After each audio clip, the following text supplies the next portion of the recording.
जय हिंद साथियों, नमस्कार। कैसे हैं आप सब लोग? उम्मीद है सभी बहुत अच्छे हैं। शानदार, लाजवाब, जबरदस्त, बेहतर, जिंदाबाद। और आप सभी की तैयारी पढ़ाई एकदम अच्छी, एकदम शानदार, बेहतर, जबरदस्त वाली चली हुई है। बताओ भाई, कैसे हो आप सभी? कैसे हैं आप सभी के हालचाल?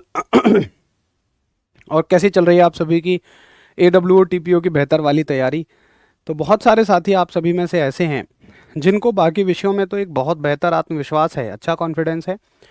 सिर्फ अगर थोड़ी बहुत समस्या है तो वो साइंस में हो गई। और फिजिक्स में आप सभी का ये डर मेरे हिसाब से तो अब दूर हो चुका होगा, क्योंकि अब तक लगभग 17 क्लासेस हमने कर ली हैं और आप सभी को एक बेहतर कॉन्फिडेंस इन 17 क्लासेस में आ ही गया होगा। तो बताइए भाई, आप सभी आत्मविश्वास से परिपूर्ण अपनी तैयारी को एक बेहतर दिशा में लेकर जा रहे हैं और जल्दी ही प्रैक्टिस सेट भी शुरू हो जाएंगे। मेरे जो प्रैक्टिस सेट शुरू होंगे वो 2 हफ्ते छोड़कर होंगे, मतलब 14 दिनों बाद हम प्रैक्टिस सेट भी शुरू करेंगे। प्रैक्टिस सेट का अनाउंसमेंट भी अंकित सर ने कर दिया है और उसमें हम बहुत अच्छे अच्छे से इसके क्वेश्चंस को भी करेंगे। तो तैयारी सबकी बहुत अच्छी चल रही है, बेहतर चल रही है। अपने हाल बताओ। मेरे हाल थोड़े से कल से ख़राब हैं। थोड़ा सा अस्वस्थ मैं महसूस कर रहा हूँ। मौसम की चपेट में हल्का सा हूँ, बाकी सब कुछ ठीक है। चलिए, सभी को जय हिंद, सभी को नमस्कार। तो शुरू करें फिर बगैर देरी के। देखिए, हम लोग चैप्टर पढ़ रहे हैं लॉज ऑफ मोशन, गति के नियम। और गति के नियम चैप्टर में हम लोगों ने सेकंड लॉ ऑफ मोशन को कवर कर लिया है, गति के दूसरे नियम को कवर कर लिया है। उसके कुछ क्वेश्चंस हैं, आप उनको करें। ये AWO TPO में आए हुए सवाल हैं।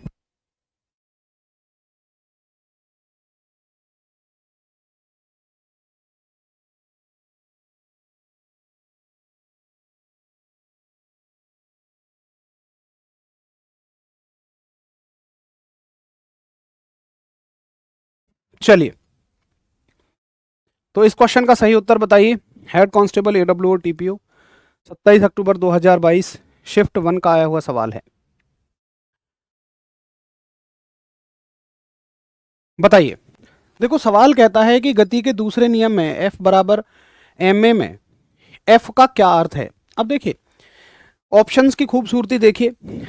F बराबर ma में F जो है वो फोर्स है, ये बात सभी जानते हैं। लेकिन यहां एग्जामिनर को आराम नहीं मिला। उसने कहा कि देखो, सारे के सारे ऑप्शनों में वो इसको क्या बता रहा है? फोर्स बता रहा है। अब इसमें थोड़ा और गहराई में चलना पड़ेगा आपको कि फोर्स तो है, वो तो ये भी कह रहा है, एग्जामिनर भी कह रहा है, लेकिन कौन सा फोर्स है? क्या ये इंटरनल फोर्स है या ये एक्सटर्नल फोर्स है? और अगर ये मान लो इंटरनल या एक्सटर्नल भी है तो उसमें शुद्ध है या शुद्ध नहीं है, नेट है या नेट फोर्स नहीं है, ये चीज आपको बतानी है। तो बताइए, इसका उत्तर आप क्या करेंगे?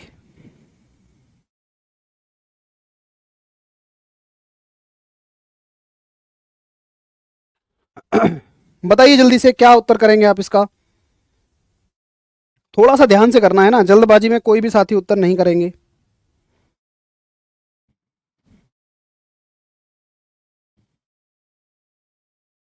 देखो, एफ का मतलब क्या है? एफ बराबर एम में, इसका मतलब है कि आप किसी एम मास पर एफ फोर्स लगाते हैं जिससे उसमें ए एक्सेलरेशन आ जाता है। यही तो मतलब है। पहले समझो इस बात को। मान लीजिए कोई ये बॉल है, ठीक है, ये बॉल चल रही थी 20 मीटर पर सेकंड से। तुमने इस पर एक फोर्स लगाया, इसका मास m है, तुमने इस पर एक फोर्स लगाया और फोर्स लगाने से इसका वेग बढ़ गया। वेग बढ़ गया 25 मीटर पर सेकंड। तभी तो हम कहते हैं कि वेलोसिटी बढ़ने से कुछ एक्सेलरेशन आया। भाई सिंपल है, उसकी चाल बढ़ गई यार, गति बढ़ गई, वेग बढ़ गया। बड़ी सिंपल सी बात है। तो m मास को तुमने a एक्सेलरेशन दे दिया, a त्वरण दे दिया, f फोर्स लगाकर, f बल लगाकर, ठीक है। अब मुझे आप बताइए कि क्या अंदर का फोर्स लगाकर किसी वस्तु को त्वरित किया जा सकता है? देखिए, जब हमने फोर्स को पढ़ा था तो मैंने आपको समझाया था इंटरनल और एक्सटर्नल फोर्स का कंसेप्ट। इंटरनल फोर्स का मतलब क्या है? जैसे मैं हूं, मैं अपने ही ऊपर एक बल लगाऊं, तो मैं अपने ऊपर अगर बल लगा रहा हूं ना, ये इंटरनल फोर्स है, लेकिन इसका कोई प्रभाव नहीं होता। क्या आप खुद को धक्का दे सकते हैं? बताइए, जरा सा नहीं चला पाओगे। या मान लो आप चल रहे हो और चाहो कि मैं अपने आप को धक्का दे के आगे बढ़ा दूं, ऐसा संभव ही नहीं है। तो F बराबर एम ए में F इंटरनल फोर्स तो नहीं होता, यानी कि खुद पर बल लगाकर कोई वस्तु त्वरित नहीं हो सकती, एक्सेलरेट नहीं हो सकती, अपने वेग को नहीं बढ़ा सकती है। तो ये इंटरनल फोर्स तो नहीं है, मैंने आपको वहां पे भी बताया था। तो इंटरनल फोर्स के तो ऑप्शन ही काट दो, ठीक है। ये तो क्लियर है कि ये एक्सटर्नल फोर्स है, ये बाहर का बल है।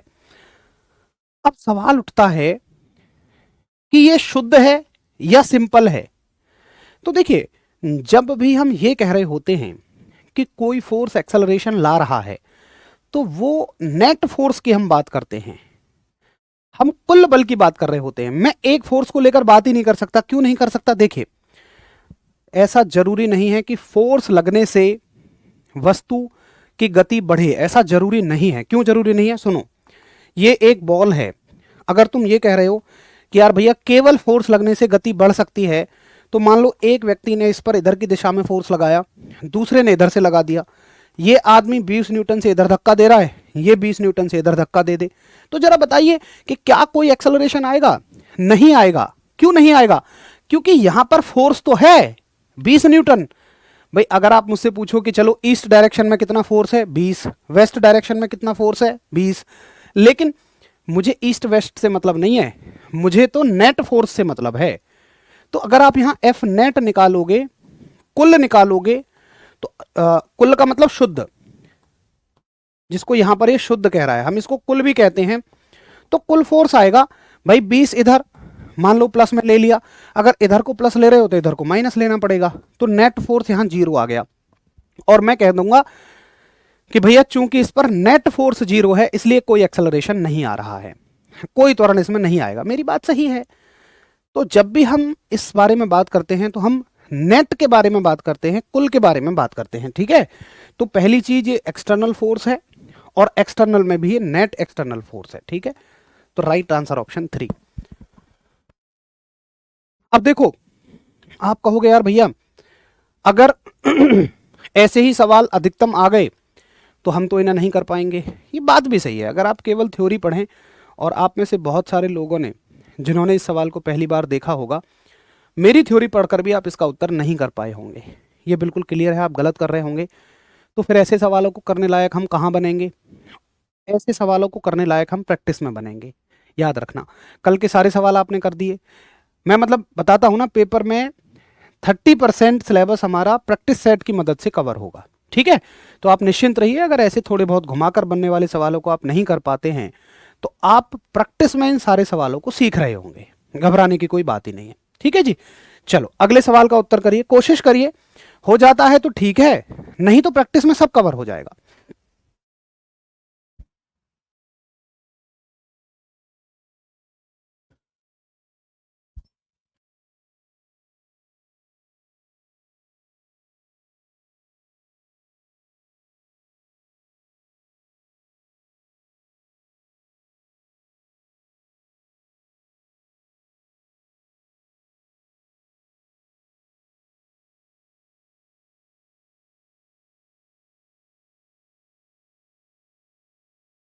चलो आगे चलें। हेड कांस्टेबल एडब्ल्यूओ टीपीओ 27 अक्टूबर 2022 शिफ्ट 2 का सवाल है, यदि किसी शरीर पर शुद्ध बाहरी बल शून्य है। अब उसने कहा कि देखो भाई, नेट फोर्स जो है वो 0 है, ठीक है, नेट फोर्स 0 है। कौन सा ऑप्शन सही है? इसका वेग शून्य नहीं है। अगर नेट फोर्स 0 है तो जरा बताइए कि क्या वस्तु का वेग शून्य होगा या नहीं होगा? भाई अगर नेट फोर्स 0 है ना, इसका मतलब वस्तु का वेग शून्य है, वो कहीं भी नहीं जा रही है, सीधी सीधी सी बात है, ठीक है। क्योंकि अगर एक आदमी उतना ही फोर्स इधर लगा रहा है, एक आदमी इतना ही फोर्स इधर लगा रहा है, तो वस्तु चल थोड़ी रही है। तो ये कह रहा है इसका वेग शून्य नहीं है, ये तो गलत हो जाएगा। इसको छोड़ दीजिए, इस सबको छोड़ो, बस इतना पढ़ो, इसका वेग शून्य नहीं है। भाई बड़ी सिंपल बात है यार, अगर नेट फोर्स 0 है तो वस्तु कहीं नहीं चल रही, तो इसका वेग शून्य होगा, ठीक है। इसका त्वरण शून्य नहीं है, अरे भाई त्वरण भी शून्य होगा। अब इन दोनों में देखो, इसका वेग शून्य है, इसका त्वरण शून्य है। अब आ जाओ दूसरी कंडीशन पे, मुझे बताओ कि कौन सी चीज हर एक स्थिति में 0 हो सकती है। मेरी बात को ध्यान से सुनना, देखो कंफ्यूज होने की जरूरत नहीं है। अगर एक ऐसा केस है तो मैं ये कह सकता हूं कि भाई वस्तु का वेग जो है वो कैसा है, शून्य है, ठीक है। लेकिन अगर मैं ये कहूं कि मान लो इस पर एक बल पहले से लगा हुआ है ना, एक फोर्स पहले से लग रहा था जिसके प्रभाव में ये चल रही है। जैसे मान लो पृथ्वी है, पृथ्वी कोणीय संवेग के प्रभाव में घूम रही है, लगातार चल रही है। अब कोई उस पर कुछ फोर्स ऐसे लगा दे, कुछ फोर्स ऐसे लगा दे, तो नेट फोर्स जीरो हो जाएगा। तो क्या पृथ्वी चलना रुक बंद कर देगी? नहीं, पृथ्वी चलती तो रहेगी, नेट फोर्स जीरो है, फिर भी ये संभव है। देखो दोनों ही बातें हैं, अगर नेट फोर्स जीरो है ना तो वेग शून्य हो भी सकता है और नहीं भी हो सकता है। पहली चीज तो आप यही मानोगे कि अगर नेट फोर्स जीरो है तो भैया वेग शून्य है, और दूसरी चीज ये मानोगे कुछ शर्तों पे ऐसा हो भी सकता है कि वेग शून्य ना हो, लेकिन त्वरण तो हमेशा शून्य होगा। ये तो क्लियर कट बात है कि भाई एक्सेलरेशन तो हमेशा जीरो होगा ही होगा, है ना। तो आप कहोगे कि भैया जी इसका त्वरण शून्य है, इसका एक्सेलरेशन क्या है? जीरो है। अच्छा, अगर आप नहीं समझ पाए हो तो फिर से सुनिए इस बात को। आप ये माने अगर किसी वस्तु पर, चलो यहां से देख लो, खत्म कहानी यार। अगर आप ये देखते हो F बराबर m गुणा ए, अगर आप कह रहे हो कि ये जीरो है तो इनमें से कौन सी चीज जीरो होगी? भाई यही तो जीरो होगा। खत्म कहानी कि एक्सेलरेशन कैसा होगा, त्वरण कैसा होगा? जीरो होगा। यहां से कर लो, ठीक है, बहुत आसान सी बात है। चलो वेरी गुड, अगला सवाल बताइए। हेड कांस्टेबल AWO TPO 27 अक्टूबर 2022, और सवाल कह रहा है न्यूटन के गति के दूसरे नियम के बारे में निम्नलिखित में से कौन सा कथन गलत है? गति का दूसरा नियम F बराबर m में एक बिंदु कण पर लागू होता है। देखिए बिल्कुल सही है, F बराबर m में जो है ना वो हम ये मान के चलते हैं कि बहुत छोटी वस्तु पर लागू हो रहा है। लेकिन भैया तुम कहोगे यार जब तुम इसे पढ़ाते हो तुम तो रॉकेट का एग्जाम्पल देते हो, तुम तो ट्रक का एग्जाम्पल देते हो यार, फिर कैसे ये छोटी वस्तु पर लगता है? भैया 100% ये सत्य है छोटी वस्तुओं के लिए, बाकी लगाने को आप बड़ी पे भी लगाइए बट उतने अच्छे रिजल्ट ये नहीं देगा। तो आप ये माने कि ये बिंदु पर लगते हैं, पॉइंट पर लगते हैं। गति का दूसरा नियम एक अदिश नियम है, गलत बात है। ये तो समझ में आता है ना भाई, दूसरा नियम हमें क्या देता है? बल के बारे में बात करता है, फोर्स के बारे में बात करता है। और फोर्स कैसी राशि है? एक सदिश राशि है, एक वेक्टर क्वांटिटी है। तो ये एक सदिश नियम है, अदिश नियम नहीं है। गति का दूसरा नियम एक स्थानीय संबंध है, जिसका अर्थ है कि समय के एक निश्चित क्षण पर अंतरिक्ष में एक बिंदु पर बल F उस क्षण पर उस बिंदु पर A से संबंधित है। सही बात है, बल जो है किससे संबंधित है? A से संबंधित है, यानी त्वरण से संबंधित है। दूसरे नियम में F बराबर जीरो का क्या मतलब है? A बराबर जीरो है। बिल्कुल सही बात है, ये तो हमने अभी देखा। तो इसमें रॉन्ग ऑप्शन कौन सा हो जाएगा? 2। भैया गलत पूछा है, गलत डी वालों, गलत पूछा है, गलत। इसको तो अभी तुमने यहां सही कहा है कि F बराबर जीरो है तो A बराबर जीरो है, तो फोर्थ को वहां पीछे सही कह रहे हो, यहां गलत कैसे कह दोगे? ठीक है भाई, क्लियर है?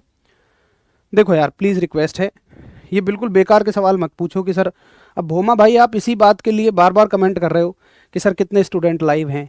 इससे क्या देखना चाह रहे हो आप कि कंपटीशन कितना है? आप ये देखो सीट कितनी है महाराज, मैं आपको डरा नहीं रहा हूं, लेकिन आप ये देखो AWO TPO में जितनी सीट हैं, क्या उतना बच्चा बहुत सीरियस नहीं है इस परीक्षा के लिए? उतना छोड़िए, उसका 4 गुना बच्चा बहुत सीरियस है। तो ये मत सोचो कि कंपटीशन यहाँ नंबर ऑफ स्टूडेंट से आपको पता लग जाएगा। आप ये मानो कि भैया कंपटीशन तगड़ा है, ये बेकार की बात मत पूछो। चलो अगले सवाल का उत्तर करिए। अच्छा ये रहने दो, ये हम करेंगे जब सेंट्रीफ्यूगल और सेंट्रीपिटल फोर्स कर रहे होंगे, तो इसको रहने दो। ठीक है, यहां तक के हमारे सवाल कवर हो गए हैं, और अब हम लोग चलते हैं गति के तीसरे नियम पर। ठीक है, देखो आपने देख ही लिया होगा, कल के सवाल सीधे सीधे थे सारे। आज के सवालों में अगर हम देखें तो कुछ गहरे सवाल हैं, कुछ आसान सवाल हैं। ये गहरा सवाल है थोड़ा, ये आसान सवाल है, ये भी आसान सवाल है। और ठीक है, 3 सवाल करें ना हमने, तो 3 में से एक गहरा है भाई, वो आएगा ही आएगा। तो अगर ये सवाल आपको नहीं भी यहां समझ में आया हो एक बार में, अच्छा समझाने के बाद तो समझ में आ गया ना? बताइए जरा कि हाँ जी भैया समझाने के बाद तो मुझे समझ में आ गया था क्लियर। पहली बार में मुश्किल लग सकते हैं, ऐसे ही सवाल कुछ आएंगे, लेकिन उनका समाधान हम प्रैक्टिस सेट में कर लेंगे, मेरा आपसे वादा है। कुछ सवाल सीधे रहेंगे, कुछ सवाल थोड़े घुमाकर। ठीक है भाई, चलिए तो मित्र अभी चलते हैं गति के तीसरे नियम की तरफ, और सबसे आसान जो है गति का तीसरा नियम है, थर्ड लॉ ऑफ मोशन जो है वो सबसे आसान है। और थर्ड लॉ सिंपल सी एक बात कहता है कि भैया जो भी संसार में करोगे उसका भरना तो पड़ेगा। यानी कि अगर आप इस संसार में कुछ भी एक्शन लेते हैं तो आपको उसकी रिएक्शन जरूर देखने को मिलेगी। कुछ भी करते हो, कुछ भी क्रिया करते हो तो उसकी प्रतिक्रिया जरूर मिलेगी तुम्हें, क्रिया की प्रतिक्रिया जरूर मिलेगी। कैसे मिलती है देखो एक बार, देखो भैया, आपने बंदूक से गोली छोड़ी, बंदूक ने गोली पर बल लगाया आगे, तो आप देखेंगे कि हर वो चीज जिससे गोली गोला निकलते हों, चाहे बंदूक हो, चाहे तोप हो, चाहे रॉकेट लॉन्चर हो, गोली छोड़ने के बाद पीछे जरूर झटका खाते हैं। तो गोली भी इस बंदूक पर पीछे की तरफ झटका लगाती है। आप पानी में जब तैरते हो तो आपको आगे जाना होता है, तो क्या आप अपने शरीर को आगे धक्का देते हो? देखो, अगर आप अपने शरीर को आगे धक्का दे के आगे ले जाना चाहो तो आप समझ गए होंगे कि वो संभव ही नहीं है, क्योंकि इंटरनल फोर्स से बॉडी आगे नहीं चलेगी। आपको चाहिए कि कोई बाहर से बल लगाए, कोई आप पर एक्सटर्नल फोर्स लगाए। तो आप क्या करते हो कि पानी को पीछे पुश कर देते हो और बदले में पानी आपको आगे पुश कर देता है। तो कोई और जब आप पर बल लगाएगा तो आप आगे चले जाते हो। तो पानी पर आपने क्रिया की, एक्शन किया, और आपको क्या मिल गया? एक रिएक्शन मिल गई, आपको एक प्रतिक्रिया मिल गई, है ना। गौरव, पहला क्वेश्चन बिल्कुल ठीक है, सही है। अच्छा, और इसके एग्जाम्पल क्या है? नाव चलाना। भाई जब नाव को आगे चलाना होता है तो क्या आप नाव को आगे धक्का देते हो? नहीं, आप पानी को पीछे धक्का देते हो, बदले में पानी आपको पीछे धक्का दे आगे धक्का दे देता है। तो हर एक एक्शन की एक रिएक्शन मिलती है। लेकिन खास बात क्या है? खास बात यह है कि जितनी आप क्रिया करोगे ना उतनी ही प्रतिक्रिया मिलेगी, बस विपरीत दिशा में मिलेगी, बस अपोजिट डायरेक्शन में मिलेगी। मतलब अगर आप क्रिया कर रहे हो 20 न्यूटन की तो प्रतिक्रिया भी 20 न्यूटन की मिलेगी, बस अपोजिट डायरेक्शन में मिलेगी, बस विपरीत दिशा में मिलेगी। ठीक है, तो आपको याद रखना है कि प्रत्येक क्रिया की बराबर व विपरीत दिशा में, बराबर किसमें? परिमाण में, और विपरीत किसमें? दिशा में प्रतिक्रिया होती है। और भैया ये जो लाइन मैंने लिखी है ना तथा के बाद, ये बहुत इंपॉर्टेंट लाइन है कि क्रिया और प्रतिक्रिया के बल अलग अलग वस्तुओं पर कार्य करते हैं। ये बहुत इंपॉर्टेंट बात है। देखो, आप कोई भी एग्जांपल उठाओ क्रिया प्रतिक्रिया का, उसमें आपको हमेशा दो वस्तुएं नजर आएंगी। चाहे आप गोली और बंदूक की बात कर लो, चाहे आप नाव की और खुद की बात कर लो, या पानी में तैरते समय बात कर लो, तो हमेशा दो चीजें हैं ना। कई बार पता है हम क्या सोचते हैं कि यार रॉकेट उड़ रहा है तो रॉकेट तो एक ही चीज है। नहीं, रॉकेट कैसे उड़ता है पता है? जब रॉकेट उड़ाने वाले हम होते हैं तो उसमें से हम गैसेस निकालते हैं नीचे की तरफ, मतलब आग लगा देते हैं जो कि नीचे निकलती है। तो आग क्या होती है? नीचे निकलती है। रॉकेट आग को नीचे धकेलता है और वो आग रॉकेट को ऊपर धकेलती है। तो आग और रॉकेट दो चीज हो गए। तो हमेशा क्रिया और प्रतिक्रिया दो वस्तुओं पर कार्य करती है, एक पर क्रिया लगेगी और एक पर प्रतिक्रिया। ये गलती हम बहुत करते हैं। उम्मीद है आपको समझ में आ गई होगी अगली लाइन। अब बताइए, ये क्लियर है? फटाफट स्टेटमेंट पढ़ते चले जाइए और थम्स अप करते चले जाइए। ये बहुत आसान सा नियम है। बहुत बढ़िया भाई, थैंक यू। बहुत अच्छा पढ़ाते हैं, सब समझ में आ रहा है। अभी आप ये पूछ रहे थे कि कितने बच्चे लाइव हैं। देखो दोस्त, आप ना अपने ऊपर फोकस करिए, पढ़ने पे फोकस करिए। इन सब चीज़ों से कंपटीशन कम नहीं होगा। अगर आप ये सोचें कि किसी परीक्षा में कम बच्चे पार्टिसिपेट करें, मैं कोई ऐसी परीक्षा ढूंढ लूँ, तो आपके समय में तो भूल जाओ। अगर वैकेंसी कम है तो बच्चे उसी रेशियो में फॉर्म भरेंगे, वैकेंसी ज़्यादा है तो बच्चे ज़्यादा फॉर्म भरेंगे। कंपटीशन लगभग उतना ही है।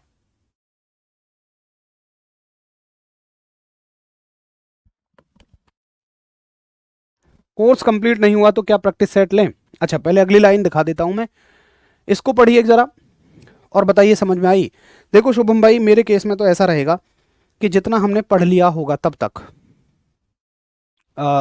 जब मेरे प्रैक्टिस सेट शुरू होंगे तब तक हमने जितना पढ़ लिया होगा, मैं तो पढ़े हुए में से ही प्रैक्टिस कराता रहूँगा। जैसे जैसे आगे बढ़ेंगे वैसे वैसे प्रैक्टिस कराता रहूँगा। भाई बाकी विषयों में आप देख लीजिए कैसे आपको प्रैक्टिस करवाई जा रही है। मेरी प्रैक्टिस तो जरूर लेनी है। मतलब मैं तो कहूँगा हमारा तो सिलेबस ही 30% प्रैक्टिस से कवर होगा, है ना। चलो भैया, बड़ी अच्छी बात है। अब देखो, तुम ये सोच सकते हो कि यार भैया एक बात बताओ ना, कि ये बंदूक है, ठीक, और ये गोली है, इस पर 20 न्यूटन बल मान लो इधर लगा और इस पर 20 न्यूटन इधर लगा, तो नेट फोर्स कितना आ गया बताओ। तो शायद अगर मैं पूछूं नेट फोर्स, तो सबके दिमाग में यही आएगा कि 20 आगे प्लस और 20 माइनस पीछे जीरो। देखो नहीं, ऐसा नहीं होगा। तुमने कह दिया नेट फोर्स जीरो है, मैं पूछूं किस पे, बंदूक पे या गोली पे? सोचने की बात है। असल में जब हम नेट फोर्स की बात कर रहे होते हैं ना, तो हम एक समय में एक ही वस्तु पर देखते हैं कि कितने फोर्स होते हैं। मतलब अगर ये दोनों एक दूसरे को कैंसिल कर दे रहे होते तो ना गोली आगे जाती ना बंदूक पीछे जाती। तो नेट फोर्स जब देखो तो एक बार में एक ही वस्तु पर देखो। अगर आप इसे देखो भाई, गन पर नेट फोर्स कितना है, तो केवल 20 है ना, केवल 20 है, और बुलेट पर भी केवल 20 है। अगर ऐसे होता कि सॉरी, जैसे ही आपने बंदूक गोली को आगे धक्का दिया, कोई इसको पीछे धक्का दे देता, तब जीरो होता। अभी जीरो नहीं होगा। अभी नेट फोर्स कितना है, एक ही फोर्स लगा हुआ है, तो 20 का 20 ही उत्तर हो जाएगा, तो जीरो नहीं होगा 20, गोली पर भी और बंदूक पर भी। तो याद रखेंगे कि नेट फोर्स जो है वो एक सिस्टम पर एक बार में देखा करो। ऐसा नहीं है कि ये आप समझो यहां इसको कैंसिल कर देंगे, है ना। दोनों पर नेट फोर्स 20 है, इस पर भी 20 है, उस पर भी 20 है। समझ में आ गई सभी को बात? एक बार थम्स अप करिए।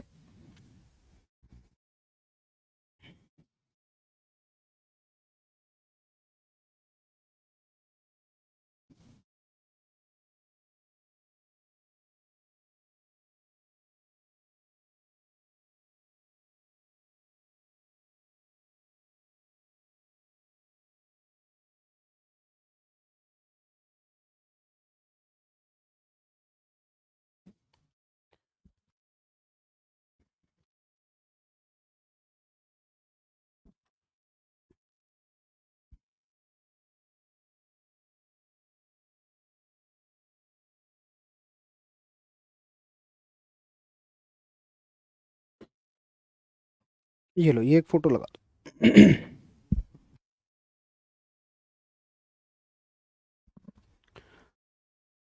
चलो, बहुत बढ़िया।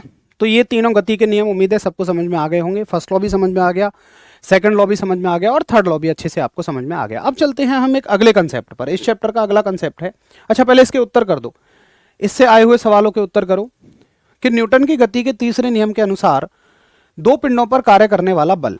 और देखो ये एडब्ल्यू और टीपीओ में पूछ 28 अक्टूबर 2022 को, और ये कहता है कि परिमाण में बराबर, बराबर नहीं, परिमाण में बराबर नहीं, ये तो गलत बात है यार। परिमाण में बराबर होता है ना भाई, मैग्नीट्यूड में इक्वल होता है। परिमाण में बराबर नहीं, नहीं भाई परिमाण में बराबर होता है, बार बार नहीं क्यों कह रहा है ये, परिमाण में बराबर होता है लेकिन दिशा में विपरीत होता है। ठीक बात है, मैग्नीट्यूड में इक्वल होता है और डायरेक्शन में कैसा होता है, अपोजिट होता है। अपोजिट इन डायरेक्शन है इसका मतलब, बट अपोजिट इन डायरेक्शन, ये टाइपिंग एरर है बस। परिमाण में बराबर लेकिन दिशा में समान नहीं, दिशा में समान नहीं होता। तो आसान सवाल भी पूछे जाते हैं भाई, मुश्किल चीज नहीं है। बताओ, इसके लिए नहीं कहोगे कि हाँ ये तो इजी सवाल पूछा गया है। चलो अगले सवाल का उत्तर करो, एक फोटो में तब तक लगवा देता हूं। ठीक है, मैं कर लूंगा, रहने दो उसको। इस सवाल का उत्तर करिए। अच्छा ठीक है, से की सवाल पूछा गया है। अब देखो इसके कुछ उदाहरण देख लो। ये हैं गति के तीसरे नियम के उदाहरण सारे के सारे, हालांकि ये मैंने आपको बता दिए हैं, बाद में आप इनको लिख लीजिएगा, ठीक है। चलो अब इसमें हम एक और कंसेप्ट देखते हैं जिसका नाम है लिफ्ट। लिफ्ट के सारे केस मैंने आपको एक ही स्लाइड पर लिखवा दिए हैं, मैं समझा देता हूं क्या क्या केस हैं लिफ्ट के, है ना। देखो लिफ्ट के मामले में हम बस इतना पढ़ लेते हैं कि जब लिफ्ट नीचे जाती है तो वस्तु का, व्यक्ति का भार घट जाता है, और जब ऊपर जाती है तो बढ़ जाता है। लेकिन ये आधी अधूरी नॉलेज है, ये पूरी नॉलेज नहीं है। देखिए लिफ्ट सभी ने देखी होगी ना, मॉल में लगी होती है या मेट्रो स्टेशन पे लगी होती है। कौन कौन बैठे हैं एक बार थम्स अप करो। तो साथ ही लिफ्ट में जब सवाल आए तो आपको एकदम से उत्तर नहीं करना है, थोड़ी उसमें बारीकी है, उसमें देखना है आपको क्या क्या केस बनेंगे। मैं इसको थोड़ा सा और बड़ा कर लेता हूं। देखो जब भी लिफ्ट का सवाल आए तो आपको ध्यान से देखना है कि लिफ्ट की स्थिति क्या है। देखो अगर वो बोले कि लिफ्ट स्थिर है, लिफ्ट जो है वो रेस्ट में है, अगर लिफ्ट रेस्ट में है तो आदमी का जितना वजन है उतना ही वजन रहेगा। ठीक है, आदमी का जितना वजन है उतना ही रहेगा, व्यक्ति को अपने वजन में कोई परिवर्तन नहीं होगा अगर लिफ्ट रेस्ट में है। तो लिफ्ट नहीं चल रही है, इसका मतलब क्या है, भार समान है। अगला वो सवाल देगा कि लिफ्ट ऊपर नीचे जा तो रही है लेकिन एक समान चाल से। देखो भाई, अगर लिफ्ट एक समान चाल से चल रही है ना, तो चाहे ऊपर जाए चाहे नीचे जाए, व्यक्ति के भार में कोई चेंज नहीं होगा। दिल पे तुम्हारे दर्द जरूर हो सकता है, भैया मैंने तो पढ़ा था कि लिफ्ट नीचे जाएगी तो भार घटेगा। देखो मित्र, एक समान चाल से चलने पर तुम्हारे भार में कोई चेंज नहीं होगा। तो याद रखना, अगर वो दे कि समान चाल से ऊपर जा रही है या समान चाल से नीचे जा रही है, तो भैया भार कैसा रहेगा, समान रहेगा। भार कैसा होगा, कोई परिवर्तन नहीं होगा, क्योंकि उसमें कोई त्वरण नहीं है, क्योंकि कोई एक्सेलरेशन नहीं है। अगर एक्सेलरेशन नहीं है तो व्यक्ति का भार समान रहेगा। भार कब परिवर्तित होता है, जब लिफ्ट त्वरण से ऊपर नीचे जाती है। और त्वरण का मतलब क्या है, उसकी चाल घट बढ़ रही होनी चाहिए। मतलब जब वो ऊपर जा रही है ना तो ऐसे जाए जूम, उसकी चाल लगातार बढ़ रही होनी चाहिए। नीचे आ रही है तो भी चाल लगातार बढ़ रही होनी चाहिए। फिर वो चीज सही है जो तुम पढ़ते हो कि नीचे आने पर घटता है और ऊपर जाने पर बढ़ता है। लेकिन वो कब के लिए है, जब त्वरण हो, एक्सेलरेशन हो। और एक्सेलरेशन का मतलब मैं ये भी तो कह सकता हूं कि चाल असमान हो। दोनों बातें एक ही बात है, या चाल बढ़ रही हो, तीनों बातें एक ही समान है। ठीक है, तो याद रखना कि अगर आपको ये बोले यहां देखो, अगर आपको ये कहे कि लिफ्ट जो है वो ऊपर की ओर त्वरित गति से जा रही है तो भार बढ़ जाएगा, और अगर लिफ्ट नीचे की ओर आ रही है त्वरित गति से तो भार घट जाएगा। ये सब कुछ आपको पीडीएफ में बढ़िया तरह से मिल जाएगा। अब एक केस और बनता है कि लिफ्ट आ रही है नीचे, कैसे भी आ रही है, और उसका तार ही टूट गया। अगर तार टूट गया तो बात ठीक है, गति बढ़ेगी, लेकिन वो गुरुत्वीय त्वरण के बराबर बढ़ जाएगी। देखो, ग्रेविटेशनल एक्सेलरेशन हम आगे पढ़ेंगे ग्रेविटी वाले चैप्टर में, उसकी वैल्यू लगभग 9.8 होती है। वो और गहराई में पढ़ेंगे, कहाँ 10 कहाँ 9.8। मान लो भूमध्य रेखा पर तुम खड़े हो, वहां 9.8 होती है। ठीक है, जब लिफ्ट नीचे आती है ना तार से बंध कर, तो उसका एक्सेलरेशन 9.8 नहीं हो सकता। वो 2 3 4, बहुत अच्छी मोटर भी तुमने लगा दी और बहुत तेज तेज वो उसको नीचे ला रही है, तब भी 4 5 तक रहेगा, 9.8 नहीं होगा। लेकिन अगर डोरी कट जाए तो फिर तो ग्रेविटी उसको खींच रही है ना, एक्सेलरेशन पहुंच जाएगा 9.8, और तुम्हें अपना भार कैसा लगेगा, 0। इतना घटेगा भार, इतना घटेगा जितना घट सकता है, जितना न्यूनतम घट सकता है। कितना घट जाएगा, 0 हो जाएगा घट के। तो आपका भार 0 होगा नहीं, आपको आभास ऐसा होगा कि यार मेरा भार ना 0 हो गया है। ठीक है, तो जब एक लिफ्ट मुक्त पतन में होती है, मुक्त पतन का मतलब क्या होता है कि वो फ्रीली फॉल कर रही है, तार उसका टूट गया, मुक्त पतन में है, फ्री फॉल में है, तो व्यक्ति का भार कैसा लगेगा, उसको शून्य लगेगा, उसको अपना वेट कैसा लगेगा, 0 के बराबर लगेगा। ठीक है, तो ये हो जाता है मेरे दोस्तों लिफ्ट का कंसेप्ट। उम्मीद है आप सभी को एकदम बढ़िया तरह से लिफ्ट का कंसेप्ट समझ में आ गया होगा। ये सब कुछ आपको पीडीएफ में मिल जाएगा। ठीक है, बताओ एक बार, हाँ जी ठीक है। मुझे ये पांचों केस समझ में आ गए हैं कि कब भार घटता है और कब भार घटता है। आराम से आप इसके नोट्स बना लीजिएगा। एक बार थम्स अप करिए।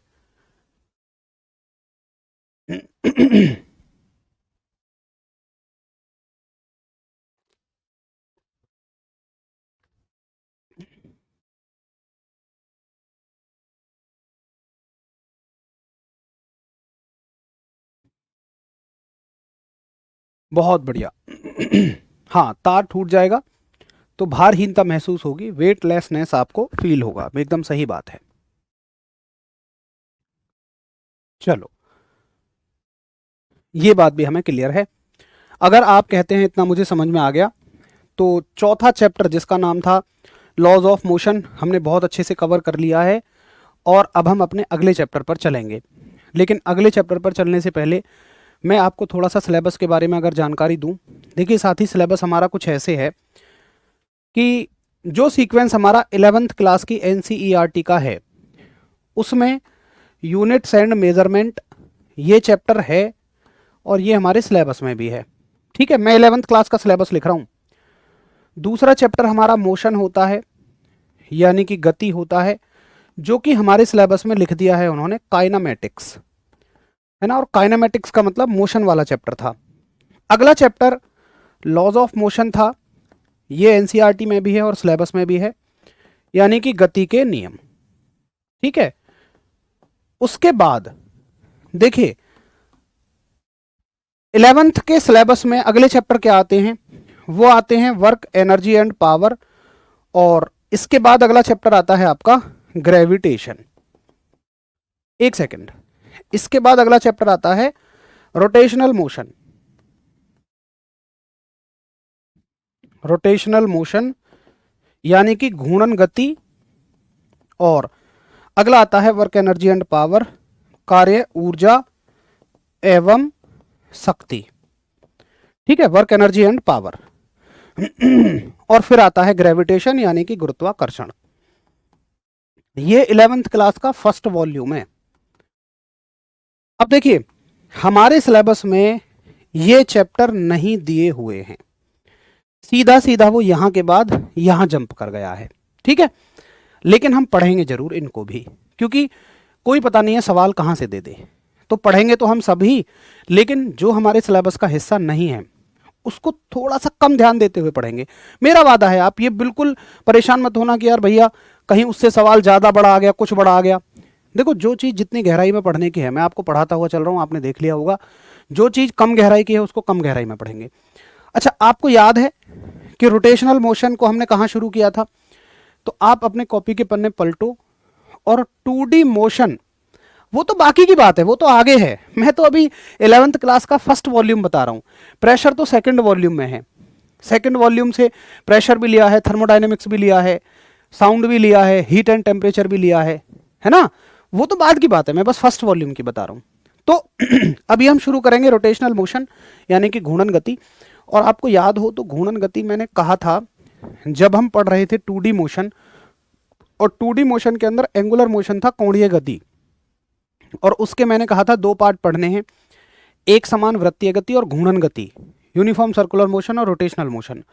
तो रोटेशनल मोशन की कुछ कुछ टर्मिनोलॉजी है, बहुत सारी तो हमने वहीं पढ़ ली थी, कुछ बाकी बची हुई जो है उसको यहाँ पे कवर कर लेते हैं। तो वैसे एक अलग चैप्टर है, लेकिन हमें उतना गहराई में नहीं जाना है। ठीक है, चलिए तो आप लोग हेडिंग डालेंगे अब रोटेशनल मोशन, और इस चैप्टर का नाम हो जाएगा आपका चैप्टर नंबर 5।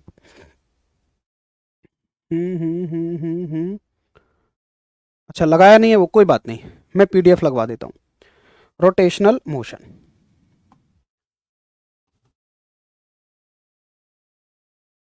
रोटेशनल मोशन यानी कि घूर्णन गति, चैप्टर नंबर 5।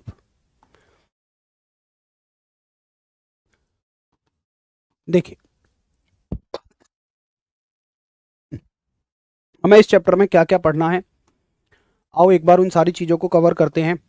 देखो सबसे पहली चीज जो हमें रोटेशनल मोशन में कवर करनी होती है वो टॉपिक है द्रव्यमान केंद्र, यानी कि सेंटर ऑफ मास।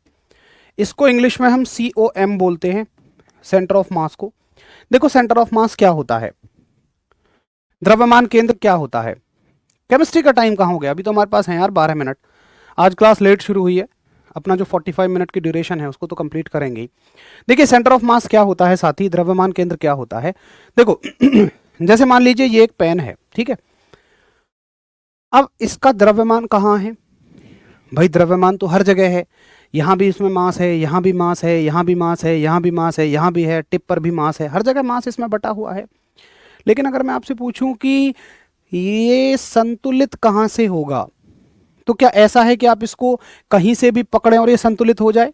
आप इसको कहीं से भी पकड़ें और ये संतुलित हो जाए? जी नहीं, आपको इसे एक निश्चित जगह से पकड़ना पड़ेगा, तभी ये संतुलित होगा। मतलब बगैर कोई फोर्स लगाए ऑटोमेटिकली कहाँ संतुलित हो सकता है, तो वो इसका अपना एक पॉइंट होगा, है ना। और जरूरी नहीं है कि वो पॉइंट हमेशा बीच में हो। भाई अगर ये इधर से भारी है तो इधर की तरफ होगा वो थोड़ा सा पॉइंट। अगर इधर ज़्यादा भारी है तो थोड़ा सा इधर खिसक जाएगा।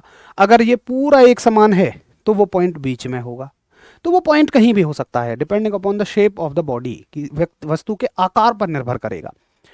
इसी बिंदु को हम कहते हैं द्रव्यमान केंद्र, सेंटर ऑफ द मास, कि वो बिंदु जहां से वो वस्तु संतुलित हो सके। और हम ये मान लेते हैं, मैं कह रहा हूं मान लेते हैं, होता नहीं है, मान लेते हैं कि द्रव्यमान केंद्र पर ही इस वस्तु का सारा द्रव्यमान समाया हुआ है। हालांकि द्रव्यमान तो हर जगह समाया हुआ है, लेकिन हम जस्ट मान लेते हैं। तो द्रव्यमान केंद्र एक ऐसा बिंदु है जहां पर यह माना जाता है कि वस्तु का समस्त द्रव्यमान केंद्रित है, बॉडी का होल मास कंसंट्रेटेड है। एक बार थम्स अप करिए, फिर मैं आपको डेफिनेशन दिखाता हूं।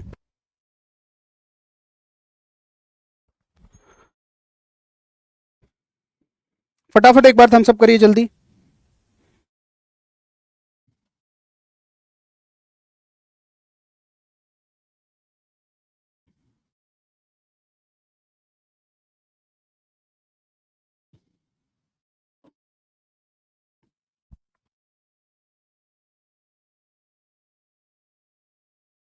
देना, आप कंफर्मेशन दे देना, हाँ जी इतना मुझे समझ में आ गया है।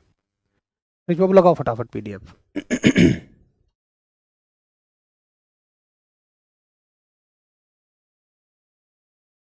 सेंट्रीफ्यूगल फोर्स, भैया वो आएगा गौरव बाबू, अभी सेंट्रीफ्यूगल और सेंट्रीपिटल फोर्स आएंगे, आप निश्चिंत रहिए। वर्क एनर्जी एंड पावर जब आप पढ़ लेंगे तब आपको समझ में आएगा सेंट्रीफ्यूगल और सेंट्रीपिटल फोर्स का कंसेप्ट, ठीक है। तो भैया ये हो गया द्रव्यमान केंद्र, सेंटर ऑफ मास, इसकी डेफिनेशन मैंने आपको बता दी है, ठीक है। ये बीच की चीजें आपके काम की नहीं है, ये सब अगला मुद्दा आता है इसका, ये बहुत बढ़िया शानदार मुद्दा। तो सेंटर ऑफ मास के बाद आपको एक कंसेप्ट समझना पड़ेगा जिसका नाम है बल आघूर्ण, यानी कि टॉर्क। देखिए बल आघूर्ण क्या होता है। बल आघूर्ण यानी कि टॉर्क। देखो आप एक दरवाजा इमेजिन कीजिए, जिसे आप खोल रहे होते हैं, आपके घर का दरवाजा कोई भी ले लो। तो देखिए दरवाजा हमेशा कैसा होता है, वो एक पॉइंट पर फिक्स होता है, यहां उसमें कब्जे लगे होते हैं ऐसे, और एक पॉइंट से आप उसे बल लगा के घुमा सकते हैं। भैया यही तो होता है दरवाजा। तो देखो दोस्त, कोई भी ऐसी वस्तु जो एक पॉइंट पर फिक्स है और एक पॉइंट से घूमने के लिए फ्री है, अगर आप उस पर बल लगाते हैं, फोर्स लगाते हैं, तो वो घूमना शुरू कर देती है। वो फोर्स उसको सीधा नहीं धकेलेगा, वो फोर्स उसको घुमाना शुरू करेगा, उसको रोटेट करना शुरू कर देगा। और अगर मान लो ये दरवाजा पूरा घूमने के लिए फ्री हो, तो ये अपने ही अक्ष के अबाउट तो घूम रहा है, तो कैसी गति कर रहा है, घूर्णन गति कर रहा है, रोटेशनल मोशन कर रहा है, इसलिए हम इस पॉइंट को रोटेशनल मोशन में पढ़ते हैं। अब देखो एक फर्क होता है, अगर आप ये कहो कि यार भैया इसका मतलब टॉर्क क्या है, अगर आप ये कहो कि टॉर्क तो एक फोर्स है, एक बल है, तो फिर आप गलत कह रहे हो, ऐसा नहीं है। अच्छा मुझे आप एक बात बताइए कि ये दरवाजा कब आसानी से खुल सकता है। मान लो ये एक दरवाजा है, ये कब आसानी से खुलेगा, फील करके देखना। जब मैं इसके हत्थे को यहां लगाऊं, या इसके हत्थे को यहां लगाऊं, या इसके हत्थे को बिल्कुल कब्जे के नजदीक लगाऊं, फील करके देखो। भाई हत्थे का मतलब है कि वहीं पर आपको बल लगाना पड़ेगा, वहीं पर आपको फोर्स लगाना पड़ेगा, है ना। अरे कब्जे को यार इंग्लिश में हिंज कह देते हैं, देसी भाषा में अपना कब्जा चलता है, ये तो सबने सुना होगा। हरीश बाबू तुमने सुना है कब्जे, हाँ तो सब जानते होंगे यार, हिंज बोलते हैं इंग्लिश में। तो मुझे आप ये बताओ कि आप फोर्स कहां कम से कम लगाओ कि ये दरवाजा खुल जाए। तो देखो अगर आप 1 पर लगाओगे तो ये आराम से खुल जाएगा, अगर आप 2 पर लगाओगे तो ज़्यादा फोर्स लगाना पड़ेगा, 3 पर लगाओगे तो और ज़्यादा लगाना पड़ेगा। इसलिए यहां बात फोर्स से नहीं बनती है। इसका मतलब क्या है, देखो इसका मतलब मेरे मित्र ये है कि जितनी ज़्यादा आपके फोर्स की कब्जे से दूरी होगी, उतना ही कम आपको बल लगाना पड़ेगा। भाई अगर कम दूरी है तो ज़्यादा बल लगाना पड़ेगा, अगर ज़्यादा दूरी है तो आपको कम बल लगाना पड़ेगा। मतलब यह है जितना ज़्यादा दूर रखोगे उतना आपको कम बल लगाना पड़ेगा, उतना आपको लेस फोर्स लगाना पड़ेगा। तो कुल मिलाकर यहां पर बल और दूरी का एक समायोजन है, और इसी समायोजन को, इसी प्रभाव को, इसी इफेक्ट को हम बल आघूर्ण कहते हैं, टॉर्क कहते हैं। तो मतलब टॉर्क क्या है? टॉर्क ये है कि भाई कितना फोर्स आपने कितनी दूरी पर लगाया जिसने उसको रोटेशनल इफेक्ट में बदल दिया, जिसने उसको घूर्णन प्रभाव में बदल दिया। ठीक है, तो टॉर्क का मतलब क्या होता है? टॉर्क को हम टाउ से दिखाते हैं, और है तो ये फोर्स ही। भाई अगर लीनियर मोशन होता, रैखिक गति होती, तो बल है, और गोल घूमने वाली गति में फोर्स लग रहा है तो उसी को टॉर्क बोल दिया। कितनी सी बात है, दोनों एक ही बात है ना? तो आप याद रखेंगे कि टॉर्क क्या होता है? टॉर्क होता है बल और कितनी दूरी है, कितनी डिस्टेंस है, कितना फोर्स लगाया, कितनी डिस्टेंस लगाई। अच्छा, अगर आप इसको वेक्टर फॉर्म में लिखें ना, तो वेक्टर फॉर्म में आपको ऐसे लिखना पड़ेगा कि R cross F. F cross R लिखोगे तो उल्टा हो जाएगा। ये एक सदिश राशि होती है, ये एक वेक्टर क्वांटिटी होती है। ठीक है, इसकी डेफिनेशन मैंने यहां पे लिख दी है कि भैया जी, जब किसी दृढ़ पिंड पर कोई बाह्य बल आरोपित किया जाता है तो वह पिंड को किसी अक्ष के प्रति घुमाने का प्रयत्न करता है, तो बल के उस गुण को बल आघूर्ण कहते हैं। इसको हम मोमेंट ऑफ फोर्स कहते हैं, या मोमेंट ऑफ फोर्स को ही हम क्या कहते हैं? टॉर्क भी कहते हैं। तो या तो मोमेंट ऑफ फोर्स कह लीजिए या इसको आप टॉर्क कह लीजिए, दोनों एक ही बात है। बल आघूर्ण किस पर निर्भर करता है? तो ये बल पर निर्भर करता है और दूरी पर निर्भर करता है। अच्छा, दूरी कैसी होनी चाहिए? परपेंडिकुलर होनी चाहिए। लंबवत दूरी लेते हो आप हमेशा। लंबवत का मतलब, जैसे मान लो ये बोर्ड जो है ना, ये एक गेट है और मैं इसको वहां से वो बंधा हुआ है, वहां पर कब्जे लगे हुए हैं, मैं ऐसे बल लगा रहा हूं, तो मेरा ये वाला फोर्स लिया जाएगा जो कि यहां से परपेंडिकुलर डिस्टेंस बना रहा होगा ऐसे। आप देखो ना, मेरे और इस डिस्टेंस के बीच में कितने डिग्री का एंगल है? 90 डिग्री का। तो परपेंडिकुलर डिस्टेंस हमेशा ली जाती है। ठीक है भाई। अच्छा, तो बलाघूर्ण क्या होता है भैया? बलाघूर्ण होता है बल गुणा लंबवत दूरी। सिंपल लिखो तो कैसे भी लिख दो, ये फोर्स है, ये डिस्टेंस है। बट अगर वेक्टर फॉर्म में लिखना है तो आर क्रॉस एफ ही आप इसको लिखेंगे। ठीक। अब सबसे जरूरी चीज इसका मात्रक। तो भैया जी, अगर फॉर्मूला टाउ बराबर आर क्रॉस एफ है तो मात्रक क्या बनेगा? बल का न्यूटन और दूरी का मीटर। तो न्यूटन मीटर कह लो, या इसी को हम डाइन सेंटीमीटर भी लिख सकते हैं सीजीएस सिस्टम में। और देखिए, न्यूटन मीटर को ही हम लोग जूल भी कहते हैं। ये आपको बाद में समझ में आएगा जब आप कार्य, ऊर्जा और शक्ति पाठ पढ़ेंगे। न्यूटन मीटर को ही आप क्या कहते हो? जूल कहते हो। ठीक है, तो इसका मात्रक न्यूटन मीटर भी कह सकते हो, जूल भी कह सकते हो, और सीजीएस मात्रक डाइन सेंटीमीटर हो जाएगा। डायमेंशन निकालना चाहो तो बड़े आराम से निकल जाएगी भाई। न्यूटन के लिए डायमेंशन लिखोगे mlt-2 और मीटर के लिए L लिखोगे। अब देखो, ये तो याद होनी चाहिए यार, ये मैंने लिखवाई थी आपको। तो ये हो जाएगी m, 2L हो जाएंगे और t-2 हो जाएगा, ml2 t-2। ठीक है, सर के ऊपर एरो नहीं आता है ना सर? अरे जनरली नहीं लिखते हैं, लेकिन लिखते हैं भाई, एरो लिखते हैं। उत्कर्ष भाई, इंग्लिश में क्या बताना है बताइए? When an external force is applied on a rigid body, it tries to rotate the body about an axis, then this property of force is called as moment of force। ठीक है, उसके अलावा ये किन दो चीजों पे डिपेंड करता है? मैग्नीट्यूड ऑफ फोर्स पर डिपेंड करता है और डिस्टेंस पर डिपेंड करता है। उसके अलावा इसकी जो एम के सिस्टम में यूनिट होती है वो ये होती है, और इसका जो डायमेंशनल फॉर्मूला होता है वो ml2t-2 होता है। ठीक है, अब बताओ, सबको समझ में आ गई है दो क्वांटिटी? अगर हाँ, तो आज हम रोटेशनल मोशन को यहीं पे रखेंगे, और रोटेशनल मोशन की कहानी को हम लोग मंडे को शुरू करेंगे। थोड़ा सा ही हमें पढ़ना है, इसमें एक और बहुत इंपॉर्टेंट कंसेप्ट पढ़ना है हमें, जिसका नाम है मोमेंट ऑफ इनर्शिया, यानी कि जड़त्व आघूर्ण। और फिर ये चैप्टर खत्म है, क्योंकि इसका आधा हिस्सा तो हम पढ़ चुके हैं, 2D मोशन में पढ़ लिया था ना हमने। वेक्टर फॉर्म में कैसे पता चलेगा किसे पहले लिखना है किसे बाद? शुभम बाबू, आपको कैसे पता लगा कि बी जो है वो ए के बाद ही आता है? कभी पहली बार तो आपने पढ़ा होगा ना, फिर आपने याद कर लिया। तो जितना मैं आपको चीज़ें बता रहा हूँ उतनी आप याद करते जाइए, बस वैसे ही आपको पता लग जाएगा। चलिए मिलेंगे साथी मंडे को। नमस्कार, धन्यवाद, जय हिंद।